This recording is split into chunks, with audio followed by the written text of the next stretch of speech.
Hey everybody, I wanted to do a series, and I've been wanting to do this for quite some time now, looking at some of the material that I've put out a long time ago that I thought at the time was pretty good. And now that I have continued down my horsemanship journey, I look at it now and I think, no, don't do that anymore, or I wouldn't do that anymore. And my viewpoint has changed. Now we're all on a learning road at some point for some things. And I think that anybody that makes it to a point where they think, I don't have anything more to learn, my cup is full, um, uh, clearly doesn't know enough. That's it's a very common thing to say. You know that you're in a good learning position when you know you don't know. And that is fantastic. Now, I know I don't know a lot of things. At this point in time, I know a bunch of things. But as I always say, I look forward to me next year. Anyhow, so what I want to do is I want to review this video of me about 5-ish years ago when I came across this horse. A lady had asked me to check it out because nobody could ride it. It was unrideable. And I said, okay, great. Now, this kind of thing is not up my alley. I don't tend to take these types of projects on, even though I have taken a few in. I try not to because generally the budget isn't there for most people. The amount of work required a lot of times to properly fix all the gaps in these types of horses it can go for quite some time. It really has to be a personal project horse for people who want to be patient enough to get the horse through this problem. Anyhow, so I know that plenty of you have probably shown up to see somebody get bucked off a horse, but I will give a complete spoiler in that when I did get bucked off, I was totally fine. Even though I came off and sort of landed a little bit on my side, I got up and I just walked over to the horse. So if you're hoping for something super exciting, it was actually incredibly quick. And in fact, let's watch this right now.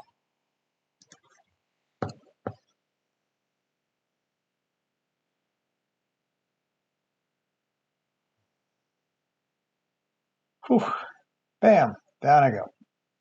And the horse goes running off. Okay, so now I had an audience, obviously the owner, somebody else who had tried to ride, a couple other people were in the background. Of course, when you're doing this kind of thing, you're always going to have an audience. So we had an audience, but I have to blur them out because um, it's just me that's going to be in this video. Now, I have a pile of lead up to this, and the reason that I think it's important to take video if you're interested in working with horses, if you're interested in training, if you've got one of your own. I think it's incredibly important to take video. I take video of a lot of stuff. I have thousands of hours of video. That's why I want to do a series like this, because I can go over the things that I wouldn't do anymore, and hopefully you guys can learn from the mistakes that I see when I'm watching it. So let's start from the very beginning when I showed up to check this horse out and see what he's up to, what he's like. Now I can't remember exactly what was wrong with his hair. I think he had something going on and they had to shave him or something, but it was an odd problem, but it was all cleared up by the time I'd got here to work with him. Now, I try to work with horses at liberty at first. Even 5 years ago, I would always make an effort to not halter a horse when I start off. I want to give them the option to leave. And this is actually going to lead to another video that I'm going to do pretty soon of why I don't tie horses. But anyways, once I'd kind of done a little bit, we got him saddled. I can't show you the saddling part because somebody had come along and helped me saddle. And I encourage, I'm just going to pause this because I need to actually talk about it. But I encourage any of you out there, if you're trying to saddle your horse and somebody comes to do something with you, unless you actually need the help, you can feel free to speak up and say, I can do this on my own. And I think that would have been better for him and I if I had done the whole saddling process myself. I'm not sure why she came to help, but she did. And that was fine. So we've got him saddled and I've just let him out and I'm about to do a little bit of groundwork. Now, I like to do groundwork with horses quite a bit. It allows me to provide some direction, allows me to try to link up with them, walk with them, And I'm going to show you the groundwork here, something I actually don't really do anymore. This groundwork is more inspired from the sort of the Buck Brenham and Ray Hunt crowd of methods to move horses while you're on the ground. And while this can sort of apply, I wouldn't have done this in this case. Now, the first thing to note, actually, if we just sort of wander back just a little bit, and watch this part again. He's not calm. You see how his head came up, and he wants to move his butt out of the way. He wants to keep his eye on me real close. He's got his head sort of sideways a little bit. He's checking me out to make sure that I'm not trouble. Now, I'm brand new to him, so I can kind of expect that. When I'm doing this, I try to keep my energy quite low. I do want him to switch sides. I still do this to this day, where I will go on either side of the horse and see if I have a little bit of trouble on one side more than the other. You see how his head isn't quite as turned on this side, and he wants to go to the left. Now, generally, this will mean that it's a one-sided horse. So something to keep in mind here. One-sided horses cannot and should not be ridden. We should definitely make them two-sided. So here I'm messing with the saddle a little bit. And you can see his head is high and his ears are a little bit back. When I ask him to go, he's pretty jumpy. Now, I will pause right here because I would say that at this point, I mean, probably not too long after this, I have thought a lot about being quieter, slower, using less, I don't know if force is the right word, but less energy to get something done. So that's why he's also a little bit worried. But he's, as I've said, not rideable. So here I'm doing a two-side exercise, and I still do this to this day, except I do it different than what I'm doing it here. And I can explain it if I'm on a outside. So I'll do a new groundwork. I've done lots of groundwork videos. If you want to look them up, they're there. But I can show this again if anybody's confused and you can't find the video. But what I would think about doing more with him, if I were to redo this, would definitely be more two-side stuff. So here what I'm doing is a two-sided exercise. You get him to go left, you get him to go right. And you kind of go with them. Now, a lot of my energy is actually going straight at him. If we watch this, you can see my body's going sort of straight into his space. I would work definitely a lot harder in getting my body to sort of match up in the direction that I want him to go in. I'd also slow him down a lot more. I'd pet him a lot more. I would completely bring my energy down so his energy could come down, and he could learn to trust instead of thinking that I'm always trying to drive him all over the place. So this left-right exercise is really important because plenty of horses will show their one-sidedness. You can see he's more jumpy on one side than the other. He'll get going faster on one side than the other. So another thing that I wouldn't do there, if you saw that, I will just quickly rewind. And watching this is actually, to me, it's a little bit cringy. If I were to watch anybody do this now, I would say not good. And if you watch when I'm trying to get him to turn, and this again has come from sort of what I had learned or sort of had immersed myself in, was more of a Buck Brennan. So I'll go bump, bump, bump, and I'll really bump on his face quite a bit there to get him to go. And I wouldn't do that anymore. I don't think it's good at all. So he's pretty nervous there. So I did kind of come in, but right now I'm flooding him. This actually isn't that good of a thing to do, to flood. Flooding is, in some cases, you can sort of gently flood, but this is too much. I don't know what I was thinking. Like I said, it's cringy. But here and there, there's a place for a lot of that petting and encouragement. So now we've come to the mounting block. And at the mounting block, you can really tell a lot about a horse. You can really tell a lot about whether or not they want to be ridden, whether they're ready to be ridden, whether they are managing you being up high. This horse, I don't know exactly what his experience was. I think that he'd probably been just bronc ridden kind of idea, like a typical training that's been done over time of people just hopping on anything that they can and riding out the bronc, riding out The bucking, I never do. I get off as fast as I can. And I know there'll be people who, well, you can't teach them. I can teach them that I will relieve them of that stress. It's no different than if I were to be on the ground and I was telling them to do something and they completely lost it. I would stop doing what I'm doing. So if you're riding and they're bronking and they're bucking out, I don't think it's kind, and I think it's the human's mistake to have even bothered. See how wide his eyes here? He doesn't blink. His ears are flicking back and forth. His mouth is tight. My hands are way too fast. Everything about this is too jarring, is probably the best way to put it. You see, I'm trying to leave there. I don't have any draw. Now, we talk about this an awful lot. Talk about having draw with horses. He doesn't want to be there with me. He has to be there. He knows he has to be there with me. Now, here I'm actually just testing out whether or not I can get the rope up and over his head or not.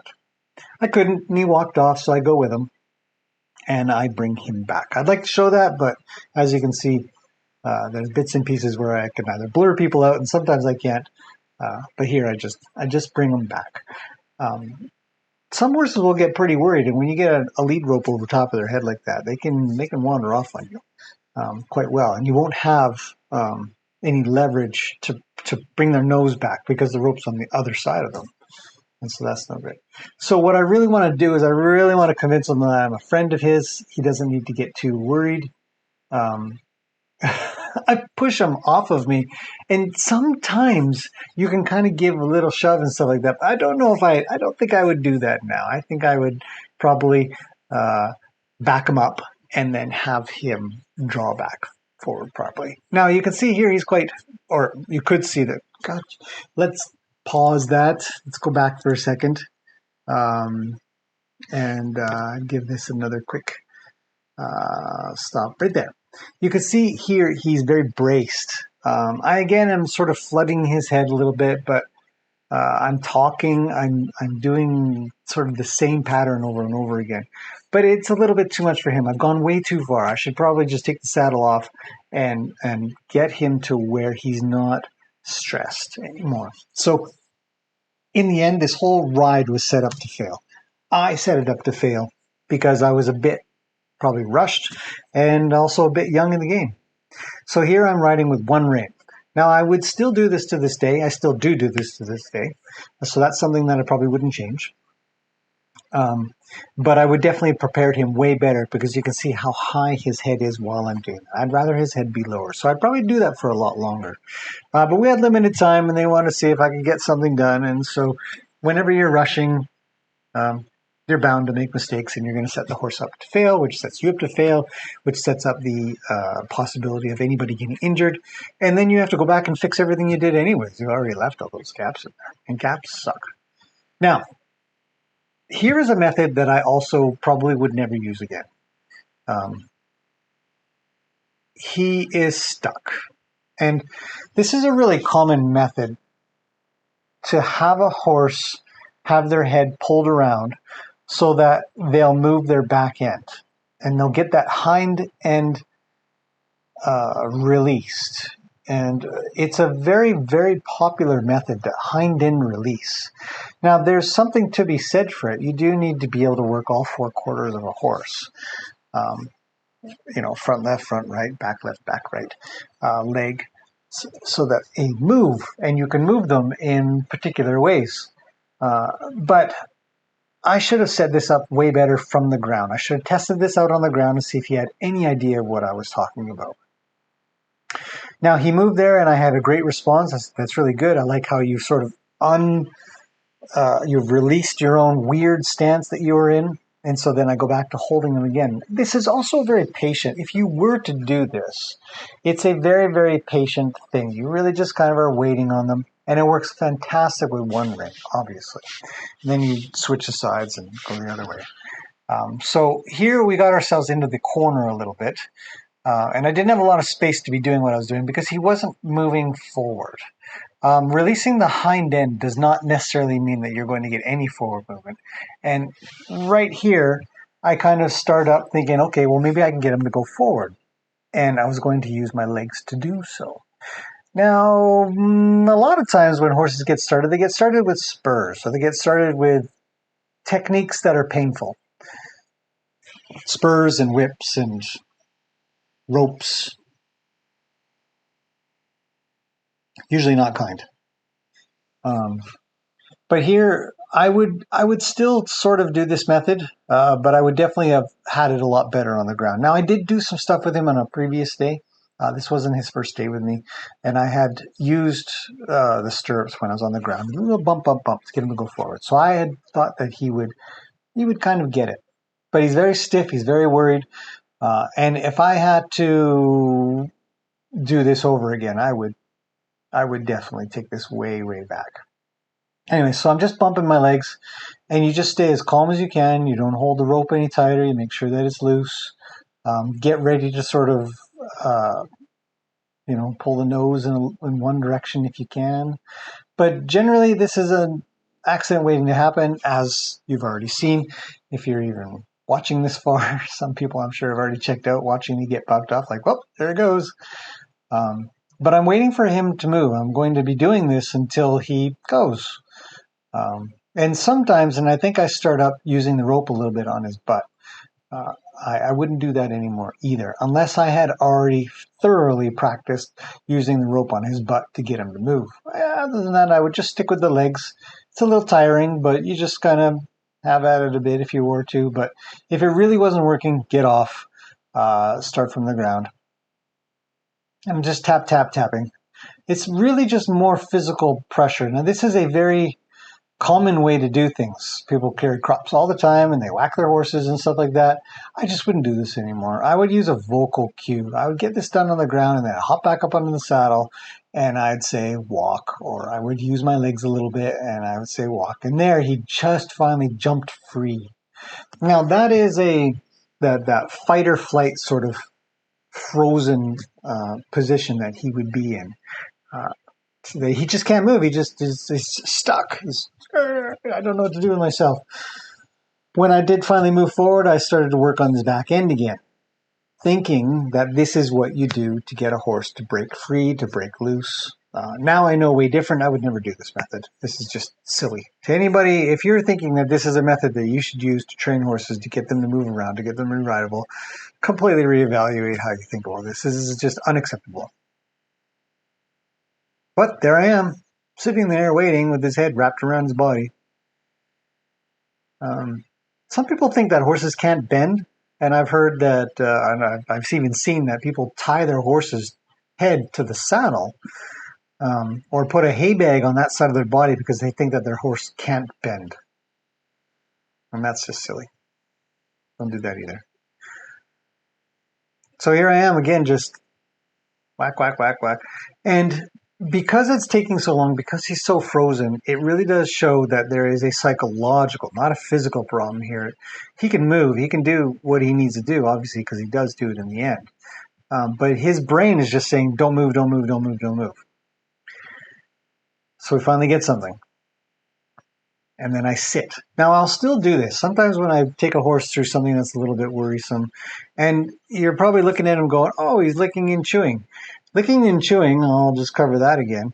I've talked about it many times. But licking and chewing is where horses come out of a state of very high stress. If he is licking and chewing like that, I've caused him problems. It is not a sign of success.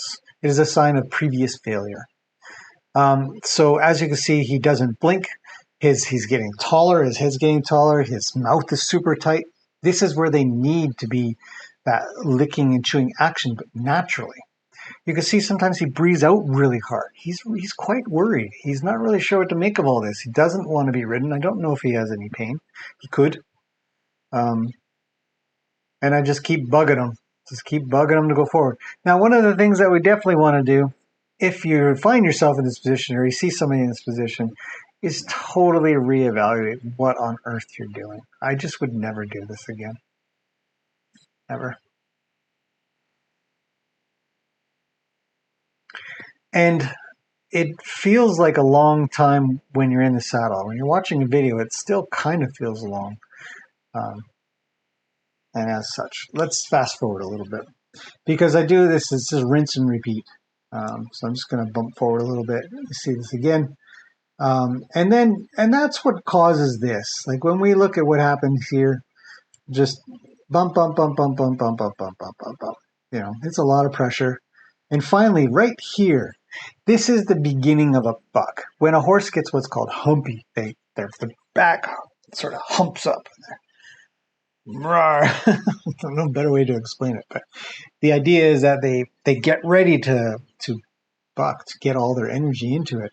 And so he immediately goes into jump and fear mode, and he's very afraid right here in this position, or this state.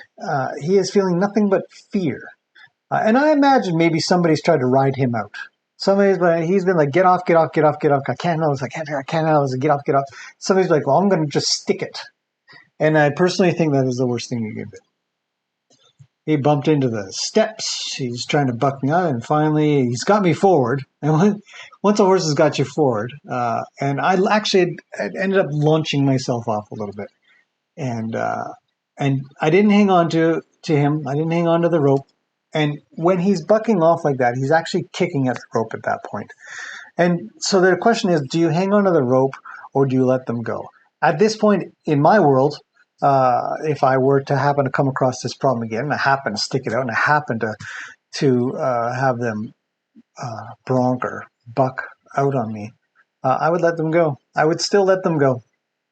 We're likely in an arena like this. They got nowhere to go. They can just go and give that a whirl. They're likely not going to be messing anything up too bad, other than be incredibly afraid. It's not an ideal situation. I would try to never let it go that far, but if it did, I'd let them go. You're not going to be able to hang on to them, and if you didn't have gloves on, you just get rope burn. Let them go.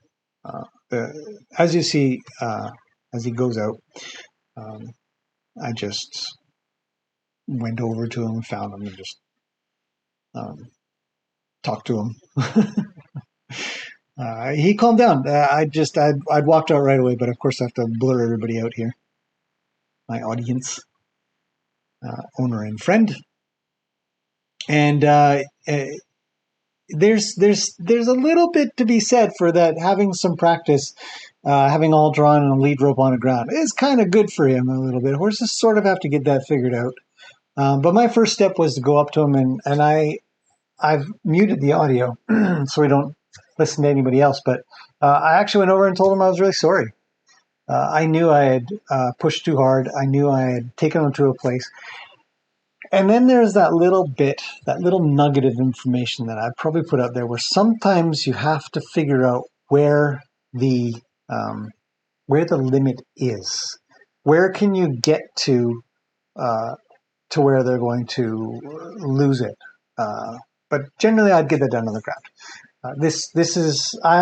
I think I've had one other horse after this guy bucked me off, and that was it. From that point forward, I knew that unless I changed my methods on how I do things, on how I deal with horses, then I'm going to get hurt one day, and I have no desire to get hurt. I have no desire to ride out a buck. I have no desire to be in a bronc. I don't think it's cool. I don't think it's anything to cheer. I think it's cruel. So that's my stance on bucking, if anybody's wondering. Do everything in your power to not have it happen, to not have the horse freak out, to not have the horse get worried. And so here I am just rinsing and repeating. I'm doing the same thing. We actually ended up having a decent little ride. But again, I'm trying to break his back end loose, which we kind of do. I'm just going to fast forward this a bit and show me doing the same thing. And you know the definition of crazy, right? Is it insane? Definition of insanity. Doing the same thing, expecting a different result. And I did get a different result, oddly enough. I guess I had done enough. But maybe what I had taught him is like, look, if you tell me you really don't want me on top of you, I'll hop off. And I'll come and pet you and tell you everything's okay, and we're going to give it another go.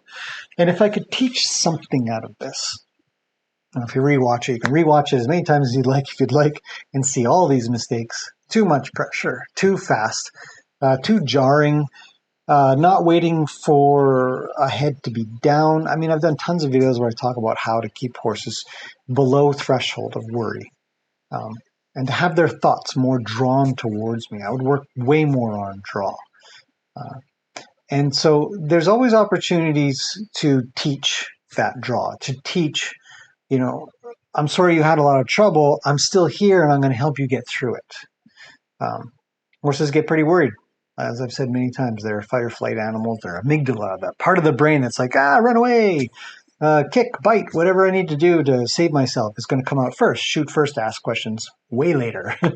But if you continue to, and in some case, give them a little bit of trouble, I don't think completely that horses should stay always below threshold, because I do think that they should be able to go through some stresses with you, and you to be able to tell them, don't worry, you come down off the threshold with you, and we'll be fine together. That I would be able to teach them this. Say, look, I'm going to hop back up, and you and I are going to be best buds again. Please don't kick me off. I promise I'll do less. And so I think I did do that. In the end, I just kind of got quieter. I lowered my energy, and we had a little ride, and it was good. Spent about 15 minutes, and we just kind of, it was the first time he'd ever been ridden for so long. So I did succeed in the end, but in the middle, it was messy. So anyways, hopefully that was helpful. Hopefully my mistakes can be somebody's not mistakes. And I definitely prefer to do things this way. I never want to be one of those channels that goes out and steals content and criticizes and cuts down for the purposes of education. I think that's crap. So we work on ourselves. We have critical thinking about ourselves, and always be willing to learn and be open to learning, even if it is as cringy as this. Hopefully me sharing helps you. If you have any questions, let me know anytime, and I will see you guys in the next one.